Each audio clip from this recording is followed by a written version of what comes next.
श्रीराम. सर्व श्रोत्यांना प्रेमपूर्वक नमस्कार.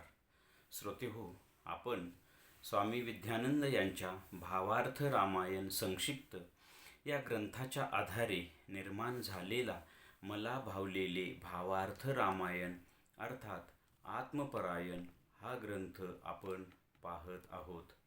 आज युद्धकांडातील अध्याय 67 बिभीषणाला राज्याभिषेक. ओम श्रीराम. श्रीराम प्रभू आता त्या युद्धभूमीवरील अखेरची निर्वानिरव करत आहेत. सगळ्यांना उपहार, वस्त्रे, अलंकार, धन वगैरे देऊन समग्र वानरसेनेचा यथोचित गौरव करतात. तसेच सुरवर आणि गंधर्व यांनाही दक्षिणा देऊन आनंदित करतात. त्यानंतर मग श्रीराम प्रभूंनी हनुमंतावर स्तुती सुमने उधळली आहेत. मग इंद्राचा सारथी मातली याचे स्वतः श्रीरामांनी पूजन केले व त्याला निरोप दिला. त्यानंतर श्रीराम प्रभू म्हणतात की आम्ही एकवचनी आहोत. ते वचन आता आम्ही पूर्ण करणार आहोत. मग ते लक्ष्मणास आज्ञा करतात की तू आता लंकेत जाऊन बिभीषणाचे राज्यारोहण कर. हे ऐकून बिभीषणाचा चेहरा दुःखी होतो. तेव्हा हनुमंत बिभीषणास चेहरा दुःखी होण्याचे कारण विचारतात. तेव्हा बिभीषण सांगतो की राज्यारोहण प्रसंगी श्रीराम प्रभू उपस्थित असायला हवे होते. तेव्हा मग हनुमंत श्रीराम प्रभूंना परखडपणे म्हणतात की हे योग्य नाही. बिभीषणाला किती असह्य दुःख झाले आहे आणि या राज्यारोहण प्रसंगी आपण तिथे उपस्थित न राहणे हे बरोबर नाही. तेव्हा मग श्रीराम प्रभू लंकेत येण्यास तयार होतात. मग श्रीराम प्रभू बिभीषणाच्या जवळ येतात व सर्वांचीच क्षमा मागतात व म्हणतात की मी चुकलो, गैरसमज करून घेऊ नका. त्यानंतर मग अतिसुंदर असा राज्यारोहण सोहळा पार पडला आहे. साधकाच्या दृष्टीने पाहू. साधकाच्या आध्यात्मिक जीवनात देखील साधक जेव्हा आपल्या सद्गुरूंच्या निर्देशानुसार गुरुप्रणीत साधना निष्ठेने, तळमळीने, अनन्यतेने व संपूर्ण समर्पण करून करतो, तेव्हा सद्गुरु कृपेने तो साधक शुद्धातिशुद्ध होतो. मग त्यानंतर सद्गुरू आपल्या शिष्याला किंवा देव आपल्या भक्ताला स्वहस्ते सायुज्य मुक्तिरूप राज्यसिंहासनावर आरोहित करत असतात. परंतु याकरिता भक्ताला किंवा साधकाला अगोदर आपल्या सर्वस्वाचा होम करावा लागतो. देवाच्या भेटीसाठी साधाव्या जीवलगांच्या तुटी. किंवा श्री स्वामी स्वरूपानंद म्हणतात की हवे करा या जीवे भावे सर्वस्वाचे दान, तन मन धन गृहसुत दारादिक आनिक पंचप्राण. तेव्हा ती सायुज्य मुक्ती प्राप्त होते. इथे बिभीषण सुद्धा अगोदर सर्वस्वाचे दान करतो. तेव्हा मग ही मुक्तिरूप राज्याची प्राप्ती होत आहे. आता आपण याचं थोडक्यात सार पाहण्याचा प्रयत्न करूया. इथे युद्धभूमीवर रावणवध झालेला आहे. मंदोदरी सती गेलेली आहे आणि आता बिभीषणाला राज्यसिंहासनावर बसण्याची वेळ आली आहे. तत्पूर्वी श्रीराम तिथे त्या युद्धभूमीची शेवटची निर्वाह करतात. सगळ्यांना धन, वस्त्र, अलंकार हे सगळं देऊन सगळ्यांचा यथोचित सन्मान करतात. देवादिकांचाही सन्मान करतात, गंधर्वांचाही सन्मान करतात. इंद्राचा सारथी मातली त्याचं स्वतः श्रीराम पूजन करून त्याला निरोप देतात. आणि त्यानंतर श्रीराम म्हणतात की आम्ही एक वचनी आहोत. त्या वचनाचा ते वचन आम्ही पूर्ण करणार आहोत. आणि ते वचन म्हणजे विभीषणाला दिलेलं वचन. आणि मग ते लक्ष्मणाला आज्ञा करतात की हे लक्ष्मणा, तू आता लंकेत जा आणि विभीषणाला राजगादीवर अभिषिक्त कर. ते ऐकून विभीषण दुःखी होतो. ते हनुमंतांच्या लक्षात येतं.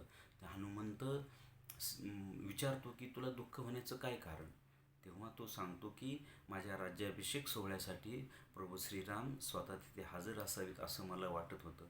आणि मग हनुमंत श्रीरामांना स्पष्टपणे परखडपणे जाब विचारतात की हे योग्य नाही.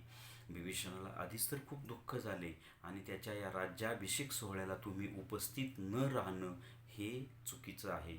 मग श्रीराम विभीषणासहित सगळ्यांची क्षमा मागतात आणि म्हणतात आम्ही चुकलो, गैरसमज करून घेऊ नका. आणि मग ते लंकेत येतात आणि विभीषणाचा तो राज्याभिषेक सोहळा संपूर्णपणे पार पडतो. इथे महत्त्वाच्या 2 गोष्टी आहेत. पहिली गोष्ट, श्रीरामांनी सगळ्यांचा यथोचित सत्कार केलेला आहे. म्हणजे कोणाला वस्त्रे, दागिने, अलंकार, ज्याला जे पाहिजे ते दिले, देवादिकांना सगळ्यांना. मात्र हनुमंतांच्यावर फक्त स्तुतीसुमने उधळली. कारण हनुमंत हे काहीच घेणार नाहीत. हनुमंतांना हे कशाची अपेक्षा नाही. हनुमंतांचं श्रीरामांनी फक्त कौतुक केलेलं आहे. अतिशय महत्त्वाची गोष्ट आहे इथे की खऱ्या भक्ताला आपल्या ईश्वराकडून, आपल्या इष्टदेवाकडून किंवा खऱ्या शिष्याला आपल्या सद्गुरूंकडून मान, पान, सत्ता, संपत्ती, पद, प्रतिष्ठा, अगदी गुरुपदाचा अधिकारसुद्धा नको असतो. त्याला फक्त सद्गुरूंची सेवा, सद्गुरूंची भक्ती, सद्गुरूंनी दिलेली गुरुप्रणित साधना आणि त्या आध्यात्मिक ज्या उच्च अवस्था आहेत त्या खऱ्या साधकाला किंवा खऱ्या भक्ताला हव्या असतात. आणि हे ईश्वरही ओळखतो खऱ्या भक्ताविषयी आणि सद्गुरूही खऱ्या शिष्याविषयी सद्गुरू हे ओळखतात किंवा सद्गुरूंना हेही माहिती असतं. त्यामुळे सद्गुरूसुद्धा अशा शिष्याला किंवा देवसुद्धा अशा भक्ताला अशा पद, प्रतिष्ठा, सत्ता, संपत्ती, धन, दारा वगैरे ह्या गोष्टी देत नाहीत. तर सद्गुरू खऱ्या शिष्याला त्याला जे अपेक्षित आहे आणि सद्गुरूंनाही हेच अपेक्षित असतं की माझ्या शिष्याने आध्यात्मिक उच्च अवस्थेपर्यंत जावं, अगदी ईश्वरापर्यंत जावं. तेवढंच नाही तर त्याने ईश्वरच व्हावं, त्याने सद्गुरूच व्हावं. हे सद्गुरूंनाही अपेक्षित असतं. म्हणून इथे श्रीराम हनुमंतांची फक्त स्तुती आणि कौतुक करतायत. ईश्वर भक्ताचं फक्त स्तुती गायन करतो आणि सद्गुरू आपल्या शिष्याचं कौतुक करतो, आपल्या हृदयात घेतो आणि त्याला आध्यात्मिक उच्च अवस्थेकडे घेऊन जातो, म्हणजे सायुज्य मुक्तीकडे घेऊन जातो. दुसरी गोष्ट, इथे श्रीराम विभीषणाच्या जवळ येऊन क्षमा मागतात आणि म्हणतात की मी चुकलो, गैरसमज करून घेऊ नका. तर हे अतिशय महत्त्वाचं गुण आहे. सद्गुरू ना जर असं कधी वाटलं तर सद्गुरूसुद्धा आपल्या शिष्यांना सांगतात की ही माझ्याकडनं चूक झाली. आणि हे खरं सद्गुरूंचं लक्षण आहे. जे काय असेल ते स्वच्छ सत्य असावं की इथे मी सद्गुरू आहे, मग ही सामान्य माणसं आहेत, यांच्यासमोर मी माझं कसं मत मांडू, किंवा इथे श्रीराम सर्वश्रेष्ठ असतानासुद्धा ते सगळ्यांची माफी मागतात. ह्या अतिशय महत्त्वाच्या गोष्टी आहेत. ह्या आपण शिकण्यासारख्या गोष्टी आहेत. आता हेच साधकाच्या दृष्टीने कसं, तर साधकाच्या जीवनात देखील साधक जेव्हा आपल्या सद्गुरूंच्या निर्देशानुसार गुरुप्रणीत साधना मोठ्या निष्ठेने, श्रद्धेने, तळमळीने, संपूर्ण समर्पित होऊन करतो, तेव्हा सद्गुरू कृपेने तो साधक शुद्धाती शुद्ध होतो. म्हणजे त्याचे सगळे स्तर शुद्ध होतात. महत्त्वाचे म्हणजे मन, प्राण आणि देह. मनाच्या दृष्टीने असलेले स्तर, प्राणाच्या दृष्टीने असलेले स्तर आणि शरीराच्या अंतरंगात जे सगळे या संपूर्ण शरीराचं हे जेव्हा शुद्धाती शुद्ध होतो, तेव्हा सद्गुरू आपल्या शिष्याला किंवा देव आपल्या भक्ताला स्वहस्ते त्या सायुज्य मुक्तिरूप राजसिंहासनावर बसवतो. सद्गुरू आपल्या शिष्याला सायुज्य मुक्तिरूप आत्मसाक्षात्कार रूप असं जे मुक्तीचं राजसिंहासन आहे त्यावर स्वतः सद्गुरू शिष्याला नेहून बसवतात आणि मुक्तीचा सुवर्णमय मुकुट त्याच्या डोक्यात घालतात. मात्र हे होण्याच्या अगोदर त्या शिष्याला, त्या भक्ताला आपल्या सर्वस्वाचा होम करावा लागतो, सर्वस्वाचा त्याग करावा लागतो. इथे त्यांनी त्यासाठी प्रमाण काय दिले? देवाच्या भेटीसाठी साधाव्या जीवलगांच्या तुटी आणि प्राणही तो शेवटी अर्पावा. म्हणजे देवाची प्राप्ती अशी सहजासहजी होत नाही. जीवलगांच्या म्हणजे आपल्या प्रेमी जनांच्या तुटी म्हणजे त्यांचा त्याग करावा लागतो. आता इथे अजून असा एक फरक आहे की आपल्या जीवलगांच्या तुटी ह्या प्रत्यक्षात कराव्यात की अप्रत्यक्षात कराव्यात. म्हणजे प्रत्यक्षात करायच्या म्हणजे आपले जे कुटुंब, आपल्या बायका, पोरे, आई वडील ह्यांचा प्रत्यक्षात त्याग करून संन्यास स्वीकारून निघून जाणे ही खूप अवघड गोष्ट आहे. त्यापेक्षाही एक दुसरी अवघड गोष्ट अशी की ह्यांच्यामध्ये राहूनच यांची आसक्ती न ठेवणे, ती पण त्यांची तुटीच किंवा त्यांच्यापासून दूरच. कारण त्यांच्यात राहायचं मात्र आसक्ती ठेवायची नाही. हे आपण करणं संयुक्तिक आहे आजच्या काळानुसार. किंवा दुसरे उदाहरण देतात स्वामी स्वरूपानंदांचं की हवे कराया जीवे भावे सर्वस्वाचे दान, तन मन धन गृह सूत दाराधिक अनेक पंचप्राण. काय हवे कराय? जीव भावाने या सर्वस्वाचं दान करायचं आहे. हे कुठं सोडून जायचं? अंतरंगातून याचं दान करायचं. अंतरंगातून या सगळ्या गोष्टी ईश्वराला समर्पित करायच्या. अंतरंगातून ह्या कुठल्याच गोष्टीविषयी आसक्ती ठेवायची नाही. काय? तन मन धन गृह सूत दाराधिक आणि शेवटी पंचप्राण. म्हणजे मला माझ्या देहाची आसक्ती नसली पाहिजे, माझ्या मनाची आसक्ती नसली, म्हणजे मन जसं जसं सांगते त्या मनाच्या आसक्ती नसली पाहिजे, मनाप्रमाणे वागायचं नाही. धन पैशा पाण्याची संपत्तीची आसक्ती नसली पाहिजे. गृह म्हणजे राजमहाल बंगले गाडे फ्लॅट आमकं याची आसक्ती नसली पाहिजे. सूत म्हणजे मुलं बाळ यांची आसक्ती नसली पाहिजे. दाराधिक म्हणजे पत्नी वगैरे स्त्री यांची आसक्ती नसली पाहिजे. आणि सगळ्यात शेवटी एवढ्या सगळ्यांची आसक्ती किंवा यांचं समर्पण केल्यानंतर सुद्धा शेवटी वेळ आली तर अनेक पंचप्राण. शेवटी प्राण द्यायची सुद्धा तयारी असली पाहिजे. प्राणाची सुद्धा आसक्ती असली नाही पाहिजे. म्हणजे मी जिवंत राहिलो पाहिजे हे सुद्धा शेवटी त्याचीही तयारी असली पाहिजे. तेव्हा तो ईश्वर, तेव्हा आपल्याला सायुज्य प्राप्ती होते. इथे बिभीषणसुद्धा अगोदर सर्वस्वाचं दान करतो तेव्हा त्याला हे मिळतं. म्हणजे बा बिभीषण हा विवेकी होता. बिभीषणने लंका नसती सोडली तरी बिभीषणाचा हा विश्वास होता की श्रीराम रावणाला मारल्याशिवाय राहणार नाही. मग तो लंकेत राहू शकत होता ना.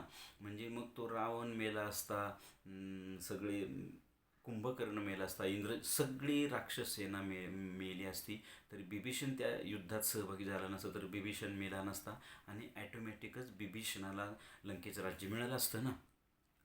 परंतु बिभीषणाने तसं केले नाही. बिभीषणाने आपल्या विवेकाने तिथे या सगळ्यांचा त्याग केला. म्हणजे राज्य, बिभीषण जरी रावणाचा भाऊ होता, रावण जरी लंकेचा राजा होता, तरी भाऊ या नात्याने बिभीषणालाही काही राज्याचे अधिकार होतेच ना. मात्र हे सगळे अधिकार सोडून म्हणजे राज्य सोडलं, त्याची मुलं बाळं बायका पोरी सगळं सोडून तो श्रीरामांना शरण गेला. म्हणजेच हवे कराया जीवे भावे सर्वस्वाचे दान, तेव्हा ईश्वर मिळतो. तसा ईश्वर मिळत नाही. आपली थोडीफार इकडची तिकडची भक्तीच्या चार गोष्टी, पूजा अर्चा, काय ग्रंथ वाचन पारायण, ध्यान साधना, हे थोडंफार केलं आणि आपल्या प्रपंचांतच अडकला, आशाने ईश्वराची प्राप्ती होणार नाही, होत नाही. यासाठी आपण हजारो उदाहरणं आपण इतिहासातली पाहू शकता. हजारो संत मंडळी, आत्ताची जरी संत मंडळी आधुनिक आपली घेतली, कलियुगातली ज्ञानेश्वरादी चौघ भावंड, तुकाराम, एकनाथ, नामदेव, रामदास स्वामी, ह्या अशी कुठलाही संत निवडा, त्याने हा त्याग केल्याशिवाय त्यांना ईश्वराची प्राप्ती आणि त्यानंतरच्या ज्या उच्च अवस्था आहेत त्या मिळालेल्या नाहीत. म्हणून साधकाने ही गोष्ट नेहमी लक्षात ठेवी. मात्र ते असं लगेच करून किंवा आज मला समजलं की त्याग करायचा आहे म्हणून सगळं म्हणजे कुटुंब संसार बायका पुरुष त्यांना म्हणजे निराधार करून जंगलात जाऊन साधना केल्याने ही ईश्वर मिळणार नाही. तुकाराम महाराजांची बीज आहे. तुकाराम महाराज म्हणतात की ठाईच बैसोनी करा एकचित्त, आवडी अनंत आळवावा, हे तुकाराम महाराजांनी सांगितले. आणि तुकाराम महाराजांनी इथेच म्हणजे त्यांच्या घरी राहूनच सगळे संसाराची काय सगळे आपली कर्तव्ये पार पाडूनच तपश्चर्या केली, साधना केली. भंडाऱ्या डोंगरावर गेले, घोरवडीच्या डोंगरावर गेले, भामचंद्राच्या डोंगरावर जाऊन त्यांनी आत्मसाक्षात्कार मिळवून घेतला. आणि आजच्या या तुकाराम बीजेच्या आजच्या या दिवशी श्री तुकारामांनी वैकुंठ गमन केलं. त्या वैकुंठ गमनाविषयी मी अगदी थोडक्यात 1-2 मिनिटात सांगू इच्छितो की वैकुंठ गमन म्हणजे देवाने तुकाराम महाराजांना गरुड रूपी विमान पाठवलं. तुकाराम महाराज त्या गरुडावर आरूढ झाले आणि वैकुंठाला निघून गेले. याचा आध्यात्मिक तत्त्वज्ञानाच्या दृष्टीने जर पाहिलं तर आधुनिक काळातले योगी श्री अरविंदांनी जे अतिमानस तत्त्वज्ञान मांडले त्यानुसार श्री तुकाराम महाराजांचं वैकुंठ गमन झालेलं आहे. त्याचे संकेत आपल्याला समजावेत म्हणून गरुडरूपी विमान आणि प्रत्यक्ष ईश्वर तिथे येतो आणि तुकारामांना घेऊन जातो. ही प्रक्रिया कशी होते हे माझे सद्गुरू स्वामी विद्यानंद यांनी एकदा आम्हाला सांगितली होती. तीच मी आपल्यासमोर मांडतो की जर आपण साधना करत असू तर आपल्या लक्षात एक गोष्ट येईल की आपल्या साधनेने मनाला प्राणाला गती मिळते आणि आपण एका चैतन्यमय किंवा तरल सूक्ष्म तरंगरूप अवस्थेत शिरतो. म्हणजेच आपल्या मनाचं तिथं रूपांतरण होतं, प्राणाचं तिथं रूपांतरण होतं आणि आपल्याला दिव्य अनुभव येतात. तसंच मन प्राण आणि देह यांना जर गती मिळाली तर या संपूर्ण मन प्राण आणि देहाचं प्रकाशात रूपांतरित होतं. याचा सिद्धांत विज्ञानाचा एक सिद्धांत आहे काय की कुठल्याही वस्तूला गती दिली की त्याचं प्रकाशात रूपांतर होतं. तसं इथे साधनेने जर मन प्राण देहाला गती मिळाली तर हा देह मन प्राण प्रकाशरूप होतात परंतु हा देहसुद्धा प्रकाशमय होतो. आणि तीच प्रक्रिया आजच्या दिवशी श्री तुकाराम महाराजांची झालेली आहे. इथे गरुडासारखं गतिमान या जगात दुसरं कोणी नाही. गरुड म्हणजे गतीवर आरूढ होणे, म्हणजेच तुकाराम महाराज गरुडावर बसले, म्हणजेच तुकाराम महाराज गतीवर आरूढ झाले, म्हणजेच तुकाराम महाराजांच्या साधनेने त्यांच्या मनाला त्यांच्या प्राणाला आणि त्यांच्या देहाला गती मिळाली आणि त्या गतीचं प्रकाशात रूपांतर झालं. याचे जर तुम्ही थोडे सूक्ष्म अनुभव तुम्ही ध्यानातून घेऊ शकता की असे ध्यानामध्ये अशी एक अवस्था येते की अशी गती मिळते तेव्हा शरीर डोललं जातं, म्हणजे ती गती असते. मात्र ही फक्त मन आणि प्राणाची गती असते. देहाला गती अजून मिळालेली नसते. देह हा जड असतो, परंतु साधनेने पुढे देहही सूक्ष्म तरंग होतो आणि त्यालाही गती मिळते आणि त्याचं प्रकाशात रूपांतर होतं.